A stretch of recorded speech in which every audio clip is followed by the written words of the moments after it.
It's Monday, and that means our political analyst, Harvey Kronberg of the Quorum Report, is here in studio with us. Harvey, thanks for joining us. Once again, it's a pleasure.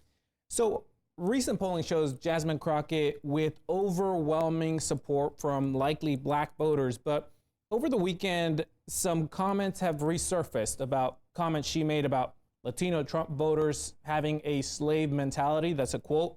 And also these comments about we need undocumented immigrants because I'm done picking cotton. Are those kinds of comments going to hurt her with Hispanic voters? Well, she starts with the disadvantage among Hispanic voters, largely because African Americans don't typically vote for Latinos. Latinos don't typically vote for African Americans. Barack Obama being the one notable exception in this last 25 years. It obviously is not helpful to be casting them as generically as manual laborers, but she's got bigger problems than that with Latinos. Does she do damage control, or can she just ride this out?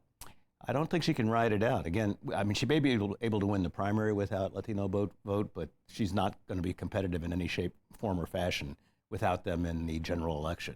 And this is a comment that might hurt her if she does advance to the general with Hispanic voters who, you got to believe that the Republicans will push this comment more and more. Oh, absolutely. And the Republicans are in retreat right now with Hispanic voters because of obviously all the optics related to ICE and immigration, et cetera. But this gives them an opportunity to have some kind of rapprochement with Latino voters.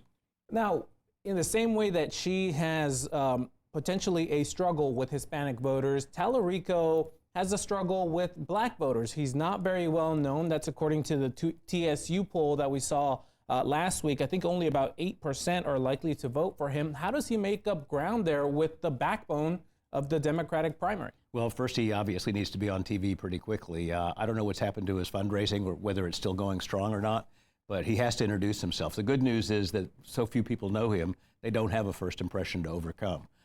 So there is a path for him, but it's going to be expensive, and it's going to have to start pretty quickly. And Harvey, let's talk about property taxes, because we saw the governor, the lieutenant governor, Dan Patrick, are at odds once again, just like they were over THC. But perhaps they are saying, hey, we're not in a fight. We saw the governor today put out a statement saying he endorsed Lieutenant Governor Dan Patrick for re-election. Are they trying to say, hey, everything's okay here? Well, they're patching over a pretty substantial difference here. The governor is frankly delusional if he thinks we're going to be able to support ongoing property tax relief based on budget surpluses, especially when our biggest revenue stream, sales taxes, are flatlining, if not potentially in decline. The lieutenant governor essentially is going to control the agenda when the legislature meets. So there's no point being adversarial if you're really trying to accomplish a similar goal. But in this case, once again, on property taxes, Dan Patrick is correct. That is something interesting, because if we told Lieutenant Governor Dan Patrick that he was going to be defending property taxes in 2007, I don't think he would have believed us. But what is going on here with the governor's proposal? Well, the governor is proposing financing this all based on ongoing budget surpluses. The lieutenant governor wants to increase the homestead exemption and put a cap on it at 55 years. Now, that's got its own problems, but it's not systematically faulty the way the governor's plan is. And that's more adjustable unless we do another constitutional amendment. But if you base it on budget surpluses going forward, when we do have that final budget cutting session, you're going to have to take all that back in some form or fashion.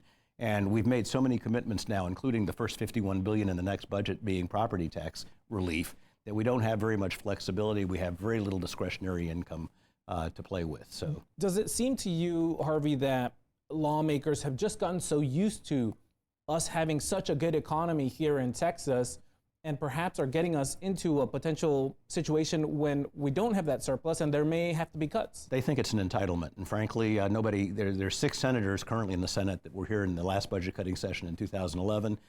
There's 18 House members that were here in 2011. They have no idea. We had to cut 20% out of our budget that time, and it was draconian. And I'm not suggesting we're going to have that kind of deep recession going forward, but if revenues just flatline in a growing state, we have big problems. All right, that's Harvey Kronberg. Thank you so much for joining the program. My pleasure.